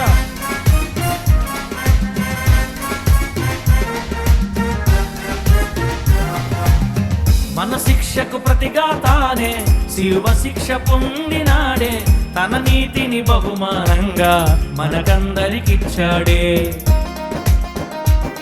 ఎంత ప్రేమ ఆ దేవుని కోసం ఎట్లా ఉండాలి. మన శిక్షకు ప్రతిగా తానే శిలువ శిక్ష పొందినాడే, తన నీతిని బహుమానంగా మనకందరికిచ్చాడే. చెడిపోయిన స్త్రీని అమ్మాని పిలచి కరడుగట్టిన కఠినాత్ములకు రక్షణనిచ్చాడే. చెడిపోయిన స్త్రీని అమ్మాని పిలచి కరడుగట్టిన కఠినాత్ములకు రక్షణనిచ్చాడే. లోకము నేలు అంధకారమును పారదోలినాడే, లోకము నేలు అంధకారమును పారదోలినాడే. ఆది సర్పము తలను సిలువలో చిరుగబట్టినాడే. సందడి చేద్దామా ఈ క్రిస్మస్ కాంతులలో, సాటి చెప్పుదామా క్రీస్తేసుని ఆగమనం. గానము చేసేదమా యేసుని గుణాతిశయములనే, ఆరాధించెదమా మన పూర్ణ హృదయముతో. హల్లెలూయా. దేవుని నామానికి మహిమ కలుగునుగాక. ఆపాలని అనిపించట్లేదు కానీ టైం లేదు మనకి. బిడ్డలారా, బైబుల్ నందు కనబడుతున్నటువంటి పొట్టు వంటి వ్యక్తులు చూపించేసి నేను ముగించేస్తాను. బైబుల్ నందు కనబడుతున్నటువంటి పొట్టు వంటి వ్యక్తులు ఎవరు? ఆదికాండం 13వ అధ్యాయం 13వ వచనం చదువుదాం. ఆదికాండం 13వ అధ్యాయం 13వ వచనం ఏమి రాయబడిందంటే, అక్కడ పొట్టు లాంటి మనుషులు అక్కడ కనబడుతున్నారు మనకి. ఆదికాండం 13వ అధ్యాయం 13వ వచనం ఏముందంటే, సొదొమ మనుషులు దుష్టులు. అదిగో చూసుకోండి, సొదొమ మనుషులు దుష్టులను, యెహోవా దృష్టికి బహు పాపులునై ఉండిరి. సొదొమ మనుషులు దుష్టులను, యెహోవా దృష్టికి బహు పాపులునై ఉండిరి. 19వ అధ్యాయం, ఆదికాండం 19వ అధ్యాయం 4-5 వచనాలు వీళ్ళ గురించే ఉంది అక్కడ. మళ్ళా సొదొమ మనుషుల గురించే ఉంది. ఆదికాండం 19వ అధ్యాయం 4-5 వచనాలు ఏముందంటే, వారు పండుకొనక ముందు ఆ పట్టణస్థులు అనగా సొదొమ మనుషులు బాలులను వృద్ధులను ప్రజలందరూ నలుదిక్కుల నుండి కూడి వచ్చి ఆ ఇల్లు చుట్టవేసి లోతుని పిలిచి, ఈ రాత్రి నీ యొద్దకు వచ్చిన మనుషులు ఎక్కడ? మేము వారిని కూడినట్లు మా యొద్దకు వారిని వెలుపలికి తీసుకుని రమ్మని అతనితో చెప్పగా. అనగా సొదొమ మనుషులు ఎంత దుష్టులో ఇక్కడ రాయబడింది. లోతు ఇంటికి ఆ సాయంత్రం వచ్చారు 2 దేవదూతలు, పరలోకములో నుండి దిగి వచ్చిన దేవదూతలు. అమ్మలారా, అర్థమవుతుందా? లోతు ఇంటికి వచ్చింది ఎవరు? మనుషులా? దేవుడా? దేవుడు, దేవుని దూతలు, పరలోక వాసులు, మహిమ శరీరాలు కలిగిన వాళ్ళు, ఈ భూలోకానికి ఏమాత్రం పరిచయం లేని వాళ్ళు. కాకపోతే మనిషి రూపంలోనే, మానవ రూపంలోనే వచ్చారు వాళ్ళ ఇంటికి. ఆ ఊరికి కొత్త మగోళ్ళు వచ్చారా, రేపు చేసి పడేస్తారంతే ఆ ఊరోళ్ళు. మీరు విన్నది నిజమే. ఆ ఊరు వాళ్ళు రేపు చేసేది స్త్రీలని కాదు, బా నోటితో చెప్పడానికి కూడా అవాచ్యమైన ఘోరమైన దుష్కృతులండి. రాబోయే రోజుల్లో మనం ఈ మాట వినాల్సి వస్తుంది. 18 ఏళ్ల బాలిక మీద గ్యాంగ్ రేప్, మరి హత్యాచారం అని వింటున్నాం కదా. ఇప్పుడు రాబోయే రోజుల్లో ఒక పురుషుడు హత్యాచారం అని చెప్తే వినాల్సి వస్తుంది. ఆ రోజులు వస్తే ఇంకా బతకబల్లే మనం. ఇంకా పురుషులు కూడాలని, పురుషులతో పాపం చేయాలని, ధర్మ విరుద్ధమైన అపవిత్ర కార్యాలకు అలవాటు పడి, పురుషునికి ధర్మం స్త్రీ, స్త్రీకి ధర్మం పురుషుడు. ఈ స్త్రీ పురుష ధర్మాలు విడిచిపెట్టి స్త్రీలతో స్త్రీలు, పురుషులతో పురుషులు అవాచ్యమైన కార్యాలు చేస్తున్నారని బైబిల్ బాహాటంగా చెప్పింది సొదొమ గొమొర్రా ప్రజలను గురించి. అందుకే సొదొమ మనుషులు దుష్టులను రాసింది దేవుని వాక్యం. వెళ్ళారా? ఇంకా కావాలి వీళ్ళ గురించి. లోకసువార్త 17వ అధ్యాయం ఒకసారి. లోకసువార్త 17వ అధ్యాయం, అక్కడ కూడా ఉంది సంగతి. దుష్టులు ఎలా ఉంటారు భూమి మీద. ఇప్పుడున్న వాళ్ళలో కూడా మనం గుర్తుపట్టచ్చు ఈ మాట. లోకసువార్త 17వ అధ్యాయం 26వ వచనం నుంచి 17-26 ఇక్కడ నోవాహు దినాలు రాయబడ్డాయి. తర్వాత లోతు దినాలు కూడా చూపిస్తాను నేను. నోవాహు దినాలు చూడండి, ఇక్కడ 26 నుంచి ఏముందడా, నోవాహు దినముల్లో జరిగినట్టు మనుష్య కుమారుని దినముల్లోనూ జరుగును. నోవాహు ఓడలోనికి వెళ్ళిన దినం వరకు జనులు తినుచు త్రాగుచు. ఏ హోటల్ అయినా పట్టుకోండి హౌస్ఫుల్. ఇప్పుడు ఏ హోటల్ అయినా, నెల్లూరులో హోటల్ అసలు ఖాళీయే ఉండట్లా. నెల్లూరు వాళ్ళకి ఒక పేరు ఉందన్న, భోజన ప్రియులు. నెల్లూరు వాళ్ళకి పేరుంది. ఏం పేరు? భోజన ప్రియులు. ఏ హోటల్ వదలరు, దేని వదలరు, అంతే. అంత బాగా తింటారు. తినడం తప్పులేదు, కానీ అతిగా తినడం తాగడం ఇదే పని ఈ రోజుల్లో ఉన్న ప్రజలకు కూడా. ఇది ఇప్పుడే కాదు, నోవాహు దినాల్లో ఉన్న మనుషులు కూడా తినడం తాగడం అంటే ఇంకెళ్ళకి తినడం తాగడమే. దేవుడు భక్తి ప్రార్థన ఇవన్నీ ఏముండవు. ఇంకా తినుచు త్రాగుచు పెండ్లాడుచు పెండ్లికి ఇయ్యబడుచు అంటే పెళ్ళిళ్ళు చేసుకుంటున్నారు, అమ్మాయిలు ఇస్తున్నారు, అబ్బాయిలు చేసుకుంటూ ఉన్నారు అనమాట. పెళ్ళిళ్ళు చేసుకోవటం, తినడం, తాగడం నోవాహు రోజుల్లో ఉన్న మనుషుల యొక్క స్థితి. ఇలాగే మనుష్య కుమారుని దినములలో కూడా ఉంటుంది. అంటే మనుష్య కుమారుని దినములు అంటే ఆల్రెడీ మనం ఉండే రోజులే. యేసు ప్రభువు మొదటిసారి వచ్చారు. ఆయన రక్షణ కార్యం పూర్తి చేసి సిలువలో మరణించి మనకందరికి విమోచన అనుగ్రహించి ఇప్పుడు పరలోకం వెళ్ళిపోయాడు. రేపో మాపో రాబోతున్న రెండోసారి మనుష్య కుమారుడు రెండోసారి రాబోతున్న ఈ దినాల్లో కూడా మనుషులు తింటున్నారు, తాగుతున్నారు, ఇల్లు కట్టుకుంటున్నారు, పెళ్ళిళ్ళు చేసుకుంటున్నారు. నోవాహు దినాలు లాంటి దినాలు. దుష్టులు పనింతే, దేవుని గురించి ఆలోచన ఉండదు, ప్రార్థనల గురించి ఆలోచన ఉండదు. ఇంకో మాట చూడండి, చాలా బాగుంటుంది. మత్తయి సువార్త 24వ అధ్యాయం, లాస్ట్ రెఫరెన్స్. మత్తయి సువార్త 24వ అధ్యాయం 37వ వచనం నుంచి. మత్తయి సువార్త 24, 37 నుంచి 39 దాకా చదివితే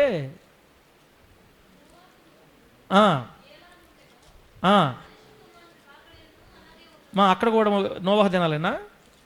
మత్తయి సువార్త 24, 37. అవును. నోవాహు దినం ఎలాగుండేనో మనుష్య కుమారుడు రాకడేనో అలాగే ఉండేనో. జలప్రళయమునకు ముందటి దినములలో నోవాహు ఓడలోకి వెళ్ళే దినం వరకు తినుచు త్రాగుచు పెళ్లి చేసుకొనొచ్చు పెళ్లికిచ్చుచు ఉండిరి. జలప్రళయం వచ్చి అందరినీ కొట్టుకొని పో వరకు ఇరుగకపోయిరి. అలాగునే మనుష్య కుమారుని రాకడ కూడా ఉండును. యోధా పత్రిక అనుకుంటా, యోధా పత్రికలో ఉంది లోతు దినాలు. యోధా పత్రికలో ఉంది లోతు దినాలు. సేమ్ ఇట్లాగే తినడం, తాగడం, ఇల్లు కట్టుకోవడం, పెళ్ళిళ్ళు చేసుకోవటం, కట్టడం, నాటడం, వ్యాపారాలు చేసుకోవటం, పొలాలు పండించుకోవటం. బిడ్డలారా,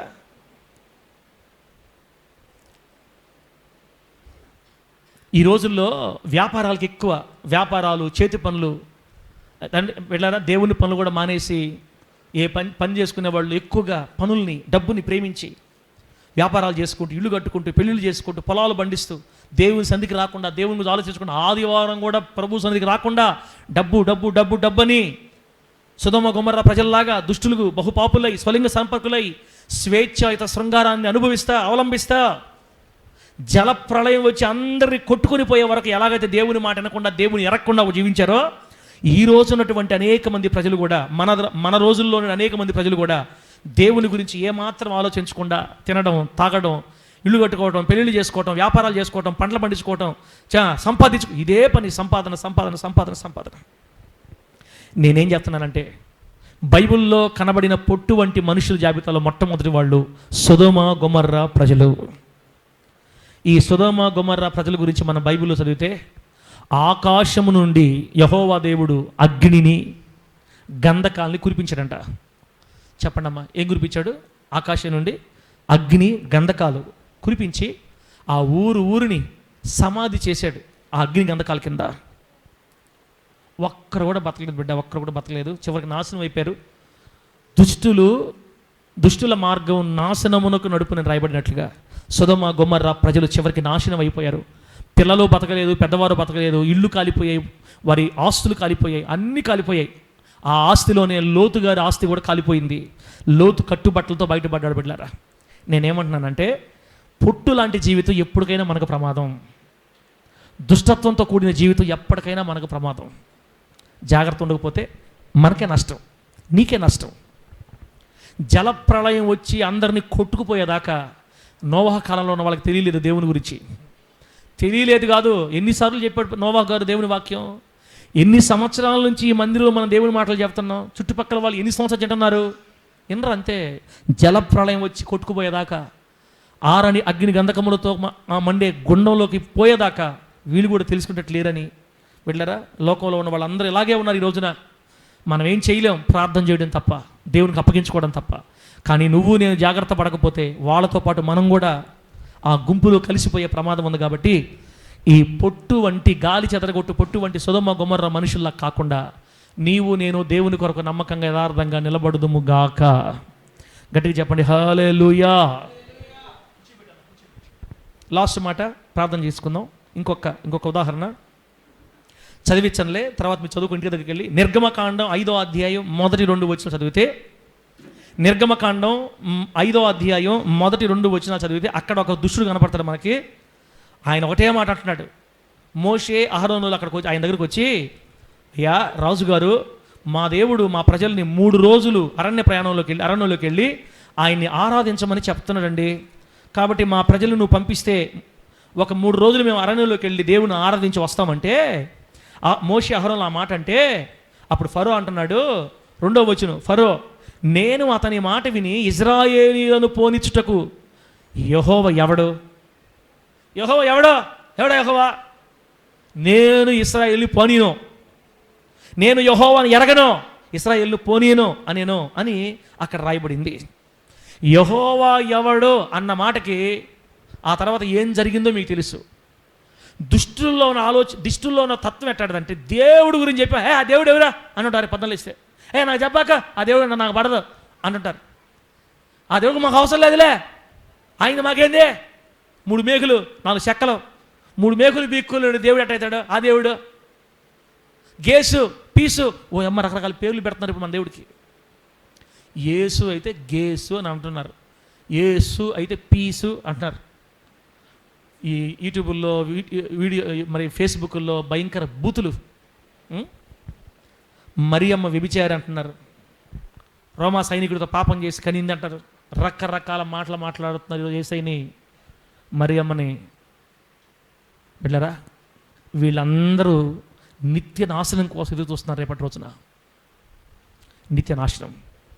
అర్థంగా చెబితే మనం ఎంత మొత్తుకున్నా అర్థం కాదు, మనం ఎంత మొత్తుకున్నా అర్థం కాదండి. ఆ యెహోవా ఎవడు, నేను ఇశ్రాయేల్ పంపించిన ఆ యెహోవా ఎవడు, అసలు ఆయన ఎవడో నాకు తెలియదు, అసలు నేను ఎందుకు పంపిస్తా అన్నాడు. ఈరోజు దేవుని మాట టీవీల ద్వారా వెళ్తుంది, ఫోన్ల ద్వారా వెళ్తుంది, సోషల్ మీడియా ద్వారా వెళ్తుంది, ఇళ్లలోకి దూసుకుపోతుంది. ప్రతి హైందవుడు వినగలుగుతున్నాడు. ఈ రోజున యేసయ్య మాట వస్తే వెంటనే ఛానల్ మార్చేస్తున్నారు, అంతే. మార్చట్లేదనా? ఛానల్ వస్తే మార్చేస్తారు అంతే, పాస్టర్ కనబడితే మార్చేస్తారు అంతే. కక్ష, అసూయ దేవుడు అంటే పడదు, యేసయ్య అంటే పడదు. ఇంకా మనకు కీడు చేయాలని, మందిరాలు తీసేయాలని రకరకాల ప్రయత్నాలు చేస్తున్నారు. బిడ్డలారా, ఏం పర్వాలేదు, మనం ఎంత నష్టమైన భరిద్దాం దేవుని కోసం. కానీ బైబిల్ చెప్తుంది, పొట్టు వంటి వ్యక్తులు త్వరగా కాలిపోతారు, నాశనం అయిపోతారు. ఐగుప్తుకి ఏమైందమ్మా? అమ్మా ఐగుప్తుకి ఏమైంది చెప్పండి? 10 రకాల తెగుళ్ళు. ఎన్ని తెగుళ్ళు? 10 రకాల తెగుళ్ళు. నైలు నదిలో నుంచి కప్పలు బయటకు వచ్చినాయి, పేలు వచ్చినాయి, ఈగులు వచ్చినాయి, అగ్ని వడగండ్లు వచ్చినాయి, చీకటి వచ్చింది, రకరకాల మనుషులకి గడ్డలు వచ్చాయి మనుషులకి రహస్య స్థలాల్లో. నైలు నదంతా ఏమైపోయింది? నైలు నదంతా నీళ్ళు ఏమైపోయింది చెప్పండి? నీళ్ళు రక్తంగా మారిపోయినాయి. నీళ్లు రక్తంగా మారిపోతే ఆ రక్తానికి చేపలు చచ్చిపోయి నైలు నది వాసన కంపు ఈజిప్ట్ మొత్తం కొట్టిందనమాట. ఈజిప్ట్ దేశం అంతా కప్పల వాసన, చేపల వాసన, చేపల కంపు. యెహోవా ఎవడు అన్నందుకు ఐగుప్తు దేశం అతలాకుతలం చేశాడు దేవుడు.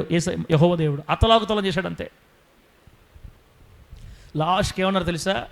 ఊపిరుంటే ఉప్పుగా నమ్ముకొని బతకొచ్చు, మీకు ఏం కావాలో తీసుకొని తొందరగా మళ్ళీ రాబల్లా వెళ్ళిపోవాల్సిన అవసరం లేకుండా మీరు పో అని తరివేశారు అంతే. యెహోవా ఎవడంటావా? యేసు ఎవడంటావా? పీస్ అంటావా? గేస్ అంటావా?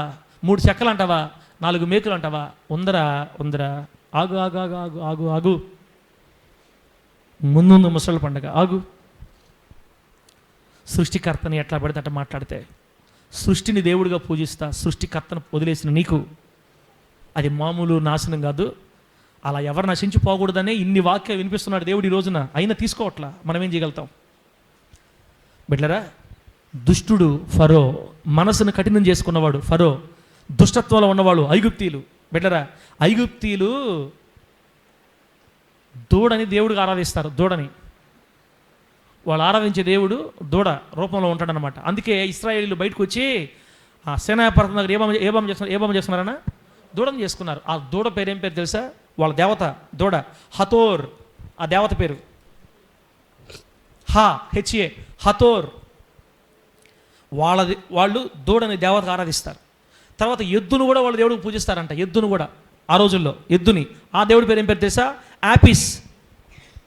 యాపిల్ లాగా యాపిస్ ఎద్దుని దేవుడిగా, ఆవు దూడని హతోర్ అనే దేవతగా పూజించేవాళ్ళు.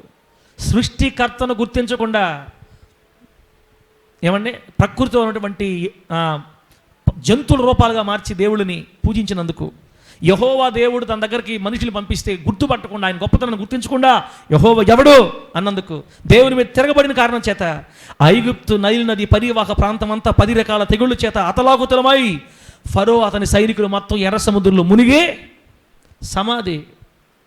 కళ్ళు మూసుకుని అంత బాగా వింటున్నారు వాక్యం. అంతేలే, అంతే.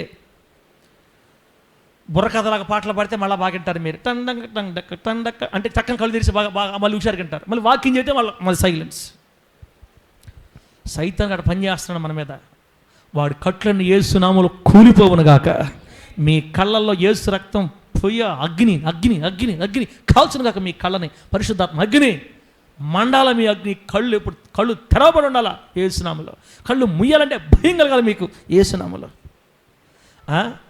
ఆ ఫరో, అతని సేవకులు, అతని సైనికులు భయంకరమైన పెనాల్టీ కట్టారు దేవునికి, యెహోవా ఎవడన్నందుకు. సొదొమ గొమొర్రా ప్రజల లాంటి దుష్టులు అగ్ని గంధకాల కింద శవాలైపోతే, ఐగుప్తులో ఉన్న దుష్టులు, రాజు అయిన దుష్టుడు ఫరో తగిన వెల చెల్లించి దేవుని పరల దగ్గర పడ్డారట్లా. ఈరోజు ఈ మాటలు వింటున్న నీవైనా నేనైనా, మందిరంకి వస్తున్న నీవైనా నేనైనా, లైవ్లో వింటున్న ఎవరైనా దేవుని సృష్టికర్త దేవుని విసర్జించి దేవుని వాక్యం దొరికినప్పుడు నిర్లక్ష్యం చేసి దేవుని ఇష్టానికి విరుద్ధంగా జీవిస్తూ పాపాత్ముల నడవడికలో నడిస్తే కాలిపోయే సమయం ఆసన్నమైంది. జాగ్రత్త జాగ్రత్త జాగ్రత్త. భయంకరమైన నాశనం రాబోతుంది. తప్పించుకోవాలంటే ఇప్పుడే యేసయ్య పాదాల దగ్గరకు వచ్చి ఆయన ఆశ్రయించాలి. దేవునికి స్తోత్రం కలుగును గాక. గట్టిగా చెప్పండి హల్లెలూయా. లాస్ట్ మాట అంటే లాస్ట్ మాట. ఇంకా కానీ అన్న ఎన్నిసార్లు చెప్తా, కానీ లాస్ట్ మాట అంటే లాస్ట్ మాట. ఇప్పుడు నేను ఏం చెప్పకున్నానంటే, ఇప్పుడు దాకా నేను యెహోవాను ఎరగని అన్ని జనుల్లో ఉన్న పొట్టు గురించి చెప్పా. ఇప్పుడు మందిరంలో ఉన్న పొట్టు గురించి చెప్తే అంత సబ్జెక్ట్కి న్యాయం కలగద్ది. న్యాయం మందిరంలో ఉన్న పొట్టు చెప్పాం కదా మీకు ఇందాక. యోహాను సువార్త 6వ అధ్యాయం తీయండి. ఈ మాట ఖచ్చితంగా చదవాలి మనం. యోహాను సువార్త 6వ అధ్యాయం 59వ వచనంలో మందిరంలో ఉన్న పొట్టు గురించి రాయబడింది. చదివేసి ఆపేస్తా. 3 నిమిషాలే. యోహాను సువార్త 6వ అధ్యాయం 59వ వచనంలో ఏం జరిగిందంటే, అక్కడ యేసుక్రీస్తు వారు మాట్లాడుతున్నారు. ఏమమ్మా? ఆయన కపెర్నహూములో బోధించుచు సమాజ మందిరంలో ఈ మాటలు చెప్పాడు. ఏ మాటలు చెప్పాడు? నా శరీరం తిని నా రక్తం తాగువాడే నిత్య జీవము గలవాడు అని చెప్పాడు. నా రక్తం తినాలి, నా శరీరం తినాలి అన్నాడండి. మందిరంలో వాక్యం చెప్పాడు ఈ మాట. ఆ మాటలు విన్నటువంటి అనేక మంది శిష్యులు, 60వ వచనం, ఆయన శిష్యుల్లో అనేకులు ఈ మాట విని, యేసు ప్రభు శిష్యులు అంటే క్రైస్తవులా అనుజనులా? చెప్పండి త్వరగా త్వరగా త్వరగా. తినక మరి అక్క, యేసు ప్రభు శిష్యులు అంటే దేవుని ఎరిగిన వాళ్ళ, లోకంలో ఉండేవాళ్ళ, అనుజనులా? దేవుని ఎరిగిన వాళ్ళు కదా చర్చిలో వాళ్ళు, చర్చిలో మనుషులు. ఆల్రెడీ ఈ సంగతి జరిగిన చర్చిలోనే సమాజ మందిరంలో దేవుడు కొన్ని మాటలు చెప్పాడు. నా శరీరాన్ని తిని నా రక్తాన్ని తాగేవాడు నిత్య జీవం గలవాడు అని చెప్పాడు. ఇప్పుడు వాళ్ళు అంటారు, శిష్యులు అనేకులు ఆ మాట విని, ఇది కఠినమైన మాట, ఇది ఎవడు వినగలడు అని చెప్పుకునేది. యేసు తన శిష్యులు దీన్ని గురించి సణుక్కొనుచున్నారని తనకు తానే ఎరిగి వారితో ఇట్లనేనో, దీనివల్ల మీరు అభ్యంతరపడుచున్నారా? అలాగైతే మనిషి కుమారుడు మునుపున్న చోటికి ఎక్కుట మీరు చూచిన ఎడల ఏమందురు? ఇవి 63వ వచనంలో, నేను మీతో చెప్పి ఉన్న మాటలు ఆత్మయు జీవమునయ్యనవే. నా రక్తాన్ని తిని నా రక్తం త్రాగి నా శరీరాన్ని తినవాడు నిత్య జీవం గలవాడని నేను చెప్పిన మాటలు ఆత్మ సంబంధమైన మాటలు, జీవమైన మాటలు, కానీ శరీరపరమైన మాటలు కాదు. అవి మీకు అర్థం కావులేరా? 64వ వచనం, మీలో విశ్వసించని వారు కొందరున్నారు అని వారితో చెప్పాను. విశ్వసించని వారెవరో, తన్ను అప్పగింపబోవాడెవడో మొదటి నుండి యేసునకు తెలియను. మరియు ఆయన తండ్రి చేత వానికి కృప అనుగ్రహింపబడకుంటే ఈ మాట గుర్తుపెట్టుకోండి అన్న, ఈ మాట గుర్తుపెట్టుకోండి. తండ్రి చేత వానికి కృప అనుగ్రహింపబడకుంటే ఎవడునూ నా యొద్దకు రాలేడు అని ఈ హేతువును బట్టి మీతో చెప్పిన నేను. 66వ వచనంలో, అప్పటి నుండి ఆయన శిష్యులలో అనేకులు వెనుక తీసి మరి ఎన్నడూనూ ఆయనను వెంబడింపలేదు. అప్పటి నుండి ఆయన శిష్యులలో అనేకులు వెనుక తీసి వేరైపోయి మరి అప్పటికి యేసు ప్రభు వారిని వెంబడించకుండా వెనక్కి వెళ్ళిపోయారంట, లోకంలో పడిపోయారంట. మీరు ఫేస్ ఫీలింగ్స్తో చంపితే నేను మీ మాట విన్నాం తలే. మీరు ఫేస్ ఫీలింగ్తో చూపులతో గుచ్చి గుచ్చి చంపినా కూడా కళ్ళు మూసుకొని వాక్యం చెప్తాను, కానీ పొరపాటును కూడా నేను ఆపే సమస్య లేదు. ఇప్పుడు మందిరంలో ఉన్న పొట్టు గురించి చెప్తుండా. 3.5 సంవత్సరాలుగా యేసు ప్రభుని వెంబడిస్తున్నారు. 3.5 సంవత్సరాలుగా యేసయ్య చేసిన అద్భుతాలు చూశారు. రొట్టెలు తిన్నారు, చేపలు తిన్నారు, నీళ్లు తాగారు, పడవలో అద్భుతాలు చూశారు, తుఫాను మీద అద్భుతం చూశారు, చచ్చిపోయిన లాజర్ని లేపడం చూశారు, యాయిరు కుమార్తె చనిపోయింది లేపడం చూశారు. ఆయన చేసిన అనేక అద్భుతాలు చూస్తూ కూడా యేసుక్రీస్తు వారు చెప్పిన ఆత్మ సంబంధమైన ఒక మాటను గుర్తించలేకపోయారు. యేసుక్రీస్తు వారు ఏమన్నారు? ప్రజతమ్మ ఏదో ఒకటి కానిస్తారంటవా? యేసుక్రీస్తు వారు ఏమన్నారు? నా శరీరమును తిని నా రక్తమును త్రాగువాడే నిత్య జీవం గలవాడు. నా శరీరాన్ని మీరు తినాలి, నా రక్తాన్ని త్రాగాలని ఆయన ఆత్మయు జీవమునై ఉన్న మాటలు చెప్పాడంట. అవి శరీరపరమైన కాదు కానీ ఆత్మ సంబంధమైన మాటలు. కానీ యేసుక్రీస్తు వారి శిష్యుల్లో కొంతమంది ఎంత ఘోరమైన మాట ఇది, అసలు బోధకుడు మన గురించి ఏమనుకుంటున్నాడు? ఆయన శరీరం తినాలా, ఆయన రక్తం తాగాలా, మనుషులు తినేవాళ్ళగా మేము కనపడుతున్నామా అని యేసయ్య మీద తిరగబడి ఆత్మ సంబంధమైన మాట అర్థం చేసుకోలేక ఆ రోజు నుంచి యేసుక్రీస్తు వారిని వెంబడించడం మానేసి అసలు ఆయన శిష్యులుగా ఉండకుండా లోకంలోకి వెళ్ళిపోయి మళ్ళా కళ్ళు రేఖలు మళ్ళీ శేషాలు పట్టుకున్నారు. చెప్పాలి, ఆమెను చెప్పాలి, నిజమేనా నా మాట చెప్పాలి, ఆమెను చెప్పాలి. రేఖలు పట్టుకున్నారు, శేషాలు పట్టుకున్నారు. ఇంకా ఇప్పుడు నేను చెప్తా, మా చందన్ అప్పుడప్పుడు నాకేమంటాడంటే, సార్ మన మందిరానికి ఎవరన్నా కానీ రాకుండా ఆగిపోతే అసలు నువ్వు పోయి పిలవటం లేదు. చందన బాధ అదే. అసలు ఒక్క మనిషిని మనం బానేకూడదు సార్, ఒక్క వ్యక్తి కూడా మనం బయటికి బానేకూడదు సార్ మందిరానికి వస్తే అని ఒకరోజు కన్నీళ్ళు పెట్టుకున్నాను నా దగ్గర. నేను చాలా ఏడ్చే దేవుడి దగ్గర, ఏంది ప్రభువా, ఒక విశ్వాసకి ఇచ్చిన ప్రేమ కూడా నాకు సంఘం మీద నీ వీలేదని చాలా దిగులు పడ్డా, బాధపడ్డా, ప్రార్థన చేసుకున్నా. మంచిదే. ఇప్పుడు యేసు ప్రభు ఇక్కడ ఏమంటారంటే, ఆ మాట చూడండి, ఇందా చెప్పే మీకు. యేసు ప్రభు ఏమంటారంటే, ఎప్పుడైనా మనల్ని కనుక ఒకరు కారణం లేకుండా వదిలిపెట్టి వెళ్ళిపోయారు అనుకో, వదిలిపెట్టి వెళ్ళింది ఇప్పుడు ఇక్కడ ఇశ్రాయేల్ పాస్టర్నా యేసయ్యనా? వదిలిపెట్టి వెళ్ళింది యేసయ్యనా ఇశ్రాయేల్ పాస్టర్నా? యేసయ్యనే వదిలిపెట్టి వెళ్ళిపోతే ఇశ్రాయేల్ పాస్టర్ వదిలిపెట్టడమే పెద్ద లెక్క కాదు. ఎంతమంది వదిలిపెట్టిపోయారో తెలుసా? మొత్తం యేసు ప్రభు వారి శిష్యులు 70 మంది. 70 మందిలో లాస్ట్కి మిగిలింది 12 మందే. అంటే ఎంతమంది వెళ్ళిపోయారు?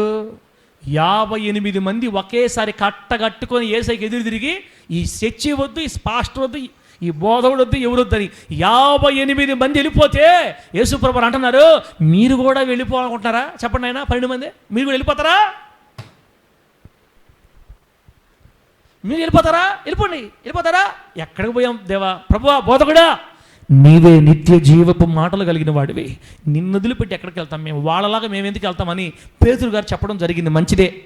ఇప్పుడు నేనేమంటానంటే చందన్ తోటి, యేసు ప్రభు వారు కనుక పోయే 50 మంది పిలుచుకొచ్చుకుండా ఉండుంటే అన్న తిమ్మతానా? యేసు ప్రభు వారు కనుక వెళ్ళి 58 మంది ఇళ్ళకి పోయి గెడ్డలు పట్టుకొని, బైబిల్ రాయాలన్నమాట, 58 మంది ఇంటికి పోయి గెడ్డలు పట్టుకొని బతిలాడిన యేసు వారిని తిరిగి మరలా మందిలో తీసుకొని వచ్చాను అని కానీ రాసునుంటే పాస్టర్లు అందరూ కాళ్ళు పడుకునే పనిలోనే ఉండేవాళ్ళు. ఇంకా అప్పుడు విశ్వాసులు మీరు మా మాట అంటారా? చెప్పండి. యేసు ప్రభు వారు మరలా తిరిగి వాళ్ళ దగ్గరికి వెళ్ళలేదండి. వాళ్ళు తప్పిపోయిన గొర్రెలు కాదు, గొర్రె చర్మం కప్పుకున్న తోడేళ్ళు. తప్పిపోయింది గొర్రెలు అయితే కాపరి వెళ్ళి వెతుక్కొచ్చి తీసుకొచ్చుకోవాలి. గొర్రెలంటే సాధు జీవులు తమ్ముళ్ళారా. గొర్రెలకి అమాయకత్వం, గొర్రెలకి తిరుగుబాటు చేసే తత్వం లేదు. గొర్రెలు తిరగబడవు. కృపాకర్ ఉన్నాడు, మన కృపాకర్ ఉన్నాడు. కృపాకరు కొన్ని పరిస్థితులు బట్టి ఆగిపోతాడు. వస్తే ఖచ్చితంగా చర్చికి వస్తాడు, ఇక్కడికే వస్తాడు, ఏడకపోడు ఇంకా. కానీ టైంకి రాలేడు, కొన్నిసార్లు ఆగిపోతుంటాడు. ఆ బిడ్డని గొర్రె అంటే నేను ఒప్పుకుంటా. లోపలేమో తోడేలు, పైకి ఏమో గొర్రె శరం కప్పుకొని, మేము కూడా గొర్రెలేమే, మమ్మల్ని కూడా ఎత్తుక్కుంటారా అంటే అప్పుడు ఇక్కడ బైబిల్ ఏం చెప్తుందంటే 58 మంది వెళ్ళిపోతే జాగ్రత్త వెళ్ళండి అని చెప్పాడు యేసయ్య. జాగ్రత్త జాగ్రత్త. దానికి తోడు ఏమన్నాడు తెలుసా? నా తండ్రి చేత వానికి కృప అనుగ్రహింపబడకుంటే. అమ్మారు చూడండి, అమ్మారు చూడండి, ఎన్నో వచ్చిన పది. నా తండ్రి చేత 65వ వచనం అన్న, 65వ వచనం. మరియు ఆయన తండ్రి చేత వానికి కృప అనుగ్రహింపబడకుంటే ఎవడునో నా యొద్దకు రాలేడు. దేవునికి స్తోత్రం కలుగును గాక. హోలీ జడ్జ్ ప్రార్థనా మందిరంలో మరణం దాకా ఉండాలంటే తండ్రి చేత మీకు కృప అనుగ్రహింపబడితేనే మీరు ఇక్కడ ఉండగలరు. ఆమేనను. ఇశ్రాయేలు పాస్టరు దేవుని మార్గాల్లో నడిచినంత కాలం మీకు దేవుని కృప ఉంటేనే మీరు ఇక్కడ ఉండగలుగుతారు. దేవుని కృప మనతో ఉండాలంటే మనం దేవుని మార్గాలు అనుసరించి నడుచుకుంటేనే ఆయన కృప మనతో ఉంటుంది. మనం ఎర్రేషలేసి ఎక్స్ట్రా చేష్టాలు చేస్తే కృప వదిలేస్తుంది. ఎప్పుడైతే కృప మనం వదిలేస్తుందో నువ్వు ఇక్కడ ఉండవు. ఇంకా చిన్న కారం చూసుకుని ఎలా చర్చీలు తిరిగేవాళ్ళు ఈ మాటలు ఆలకించాలా. లైవ్లో ఉండేవాళ్ళు కూడా చర్చీలు తిరిగేవాళ్ళు ఈ మాటలేనండి. దేవుని కృప ఒక వ్యక్తి మీద అధికంగా ఉంటే ఎక్కడ నిలబెట్టాడో దేవుడు అక్కడ శాశ్వతంగా ఉండిపోతారు అంతే. కొన్ని సందర్భాల్లో దైవజనులు కావాలని తప్పులు చేస్తారు. దైవజనులు కూడా తొట్టుపడతారు. దైవజనులు కూడా దేవుని మాటను కూడా ధిక్కరించి దేవుడు ఎన్నిసార్లు హెచ్చరించినా కూడా ఆయన మాట వినకుండా విచ్చలవిడిగా ప్రవర్తిస్తూ ఉంటే కొందరి విశ్వాసులు దేవుడే తీసుకెళ్ళి ఇంకొక దగ్గర అప్పగిస్తాడు. అది వేరే సంగతి. అది పాస్టర్లు ఫెయిల్ అయిపోయిన జరిగే సంగతి. దైవజనులు దేవుని మార్గాల్లో ఉన్నప్పటికీ కూడా కృప దొరకకపోతే, కృప అందకపోతే, దేవుని కృప కాపాడుకోకపోతే సంఘాలు తిరిగే వాళ్ళుగా మారిపోతారు బిడ్డారా. కాబట్టి వెళ్ళిన వాళ్ళ గురించి మనం ఏం అనడం లేదు. ఎవరిష్టం వాళ్ళది. ఎక్కడైనా క్షేమంగా ఉండాలి, వాళ్ళు ఉన్నవాళ్ళు ఎక్కడైనా ఆనందంగా ఉండాలి. అందుకే నేను ఫస్ట్ నుంచి ఏం చెప్పానంటే ఒక్కసారి ఈ మందిరంలో నుంచి బయటికి వెళ్ళాలనుకున్నప్పుడు ఆలోచించి అడుగులేయాలా. ఆలోచించి అడుగులేయాలి. నేను మరలా చెప్తున్నాను బిడ్డారా మీ అందరితోటి, ఒక్కసారి ఒకవేళ మీరు అడుగు బయటకు వేసారా తిరిగి మరలా మీ ఎద్దకు వచ్చి మాట్లాడటం కానీ మిమ్మల్ని బతిలాడుకోవడం కానీ ఉండదమ్మా. నేను ఎప్పుడు వస్తానంటే మీరు బయట అడుగు వేయకముందే వస్తా. ఒకళ్ళు రాగలిగితే మందిరంకి ఆగిపోయారు 2-3 నెలలు అవుతుంది రావట్లేదంటే అప్పుడు వస్తా. పలానా దగ్గరికి వెళ్తున్నారంట అని తెలిసిందంటే ఇంక నేనేం రాగలిగేది. 58 మంది యేసయ్యను వదిలిపెట్టి వెళ్ళిపోతే మౌనం అయిపోయి తన సేవ తాను చేసుకున్నాడు కానీ పోయి గడ్డాలు కాళ్ళు పట్టుకొని బతిలాడుకోలేదు. ఆయన వారి దగ్గరికి వెళ్ళలేదు. హాయ్ నేను మీ దగ్గరికి రాను. హాయ్ ఆయన మనకి మాదిరి. హాయ్ నేను మీకు మాదిరి. హాయ్. కాబట్టి కృప అనుగ్రహిస్తేనే సంఘంలో నమ్మకంగా ఉండగలుగుతారు. ఇంకో మాట చూడండి, చక్కని మాట 64వ వచనంలో ఉంది. విశ్వసించని వారెవరో తన్ను అప్పగింపబోవాడెవడో మొదటి నుండి యేసునకు తెలియను. ఇంతమంది సంఘం ఉంటే ఇశ్రాయేల్ పాస్టర్కి విరుద్ధంగా పనిచేసే వాళ్ళు ఎవరో ఇశ్రాయేల్ పాస్టర్ తెలుసు. ఇశ్రాయేల్ పాస్టర్ కోసం ప్రాణం పెట్టేవాళ్ళు ఎవరో ఇశ్రాయేల్ పాస్టర్ తెలుసు. ఇక్కడ అన్ని దైవజనులకు అన్ని తెలుస్తుంటాయి. నా గురించి మీకు తెలుస్తుంటాయి, మీ గురించి నాకు తెలుస్తుంటాయి బిడ్డారా. యేసయ్యకి అన్ని ముందు నుంచే తెలుసు. తను అప్పగించేవాడు ఎవడో తెలుసు. అసలు తండ్రి అనే దేవుడు యేసయ్యకి అప్పగించని విశ్వాసులు ఎవరో కూడా తెలుసు. అంటే రేపో మాపో వెళ్ళిపోతారు ఇక్కడి నుంచి అనేవాళ్ళు కూడా యేసయ్యకి తెలుసు. ఎప్పటి నుంచో వెళ్ళిపోతారని యేసయ్యకి తెలిసినా తన దగ్గరే పెట్టుకొని మౌనంగా ఉన్నాడు కానీ ఏ రోజు వాళ్ళని బతిలాడుకోలేదు, గడ్డలు పట్టుకోలేదు. పాస్టర్ మా ఇంటికి వచ్చి మాతో మాట్లాడట్లేదండి, మేము మందిరంకి పోకుండా ఆగిపోయినా కూడా మా దగ్గర రావట్లేదని అన్నారంటే మీరు పొట్టు అని గుర్తుపెట్టుకోవాలా బిడ్డ. అంటే నేను ఏదో నన్ను గొప్ప చేసుకుంటూ ఈ మాటలు చెప్పట్లా, బైబిల్లో మాటలు చెప్తున్నాను. యేసుక్రీస్తు వారికి ముందే తెలుసు దేవుడు వీరిని నాకు అప్పగించలేదు, నా తండ్రి వీరిని నాకు అప్పగించలేదు, వీళ్ళు ఎప్పటికైనా వెళ్ళిపోతారు వీళ్ళు అనుకున్నాడు. వెళ్ళిపోయారు వాళ్ళు. వెళ్ళిపోయినందుకు పరిగెత్తుకుంటా పోయి గంటల పాసు వాళ్ళ దగ్గర కూర్చొని రెండక్క అరుగు ఈ చేతులు అమ్మ తల్లి ఒక మాటేనండి. కొంతమంది పాస్టర్లు ఎడ చేస్తున్నారంటే వాక్యంలో ఏదో ఒక మాట అడిగేస్తారు. వాక్యంలో ఏదో ఒక మాట సూటిగా అడిగేస్తే వాళ్ళకి దెబ్బ తగులుతుంది. అదిగో ఆ వాక్యం చెప్పింది నా గురించే. బైబిల్ మూసేయండి, మీరు ఫీల్ అవుతున్నారు. బైబిల్ మూసేయండి. బైబిల్ ఆ వాక్యం చెప్పింది నా గురించి ఆ వాక్యం చెప్పిందని వీళ్ళు బాధపడిపోయి ఇంటి దగ్గర ఆగిపోతున్నారు. 2 వారాలు 3 వారాలు ఆగిపోయేసరికి ఇప్పుడున్న పాస్టర్ అందరు కాదు, కొందరు ఏం చేస్తున్నారో తెలుసా, వారి ఇళ్ళకెళ్ళి కాళ్ళు పట్టుకున్నారన్న సేవకులు. ఏం పట్టుకుంటున్నారన్న? కాళ్ళు. ఒక దైవజనుడు వెళ్ళి విశ్వాసులు కాళ్ళు పట్టుకొని, అక్క ఇప్పుడనే నీ మనసు మారదా, నీ కాళ్ళు పట్టుకుంటున్నాను అక్క, రాక్క చర్చికి అని పిలుచుకున్నారు. దైవజనుడు ఆ మనిషి కాళ్ళు పట్టుకుంటే ఆ మనిషికి క్షేమం ఉంటుందనా? ఆ క్షేమం ఉంటుంది ఆ మనిషికి? పొరపాటున ఉండదు. సరే వాళ్ళకి సరే బుద్ధి లేదు, ఆగిపోయారు మందిరికి. నువ్వెందుకు కాళ్ళు పట్టుకోవాలా? నువ్వు పట్టుకోవాల్సిన దేవుని కాళ్ళు కదా. నీకు నిజంగా ఆ విశ్వాసం మీద ప్రేమ ఉంటే దేవుడి దగ్గర ఏడు. దేవుని చిత్తమైతే ఆ మనిషికి అన్ని అర్థమయ్యేటట్టు చేసి తీసుకొని వస్తాడు వెనక మళ్ళీ మనిషిని దేవుడు. మనం వెళ్ళి కాళ్ళు పట్టుకోవడం ఏంది? అసలు దైవజనుల విశ్వాసం కాళ్ళు పట్టుకోవడం ఏంది? ఒకవేళ నిజంగా నువ్వే బాధ పెట్టావా కాళ్ళు పట్టుకోబల్లే, దగ్గరికి వెళ్ళమ్మా కౌగులించుకో, క్షమాపణ చెప్పు. రే బిడ్డ, నాన్న కోపం చేసి తిట్టేశాను, ఏమనుకోబాక నాన్న, క్షమించరా. మందికి ఆగిపోతే ఎట్రా నాన్న నువ్వు అట మాట్లాడు, మంచిది. కాళ్ళు పట్టుకోవడం ఏంటి అసలు? నాకు తెలిసింది ఒకటే అన్న, మ్యాక్సిమం అనకూడదు, ఏ బిడ్డను బాధ పెట్టకూడదు, మనం ఏ బిడ్డను ఇబ్బంది పెట్టకూడదు. ఒకవేళ తెలుసో తప్పు జరిగిందా, దైవజనుడు అడిగినా కూడా ఓర్చుకోవాలి, క్షమించుకోవాలి, రావాలి విశ్వాసి. అంతేగాని కాళ్ళు పట్టుకొని ఏంది అసలు?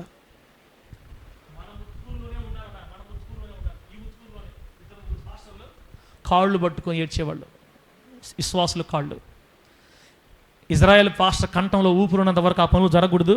మిమ్మల్ని దేవుడు నాకు అనుగ్రహించాడు కాబట్టి మీరు నిలబడ్డారు. మనలోనికి ఇంకా అనేక మంది బిడ్డలను దేవుడు చేరస్తాడు. దేవునికి స్తోత్రం కలుగును గాక. ఆ 58 మందిలో మీరు చేరొద్దు, పొట్టు వంటి వారిలో మీరు చేరొద్దు. ఇది మందిరంలో ఉండే పొట్టు.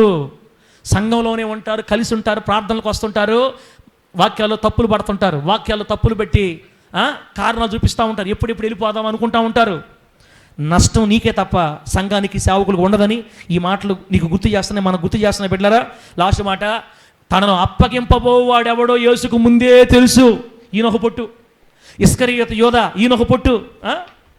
లాస్ట్కి ముద్దు పెట్టి అప్పగించాడు. నా ముద్దు పెట్టి అప్పగించాడు. అబ్బా అది చూసుకో, ఏం పెట్టి బాంధవన్ ఏం పెట్టాడు? బోధకుడా ముద్దు పెట్టాడు. యేసుప్రభు అన్నాడు, ఏవరా ముద్దు పెట్టి నన్ను అప్పగిస్తున్నావా? నువ్వు నన్ను అప్పగిస్తావని నాకు ఎప్పుడో తెలుసు. పొట్టులో కల్లా పొట్టు, పెద్ద పొట్టు ఇస్కరియోతు యోధ. ఎంత అవకాశం ఇచ్చాడో ఇస్కరియోతు యోధకి. 3.5 సంవత్సరాలు వేచి ఉన్నాడు, మారు మనసు పొందుతాడేమోనని. ఇస్కరియోతు యోధ అనుకున్నాడంట 20-40 దెబ్బలు కొట్టి వదిలేస్తారు అనుకున్నాడంట. యేసు ప్రభుకి మరణశిక్ష వేశారన్న వాత తెలియగానే ఆ లంచంగా తీసుకున్న ఆ నాణ్యాలు, వెండి నాణ్యాలు తీసుకెళ్ళి దేవాలయంలో పడబోసి ఒక నీతిమంతుని చంపే నా జీవితం నాకు అవసరం లేదనుకొని యేసు ప్రభు కారి కంటే ముందుగా వెళ్ళిపోయి ఉరి పోసుకొని చచ్చిపోయాడు. ఉరి పోసుకొని మందిరంలో పొట్టులా మారితే మన జీవితంలో కూడా చివరికి నాశనమే తల్లా, నాశనమే.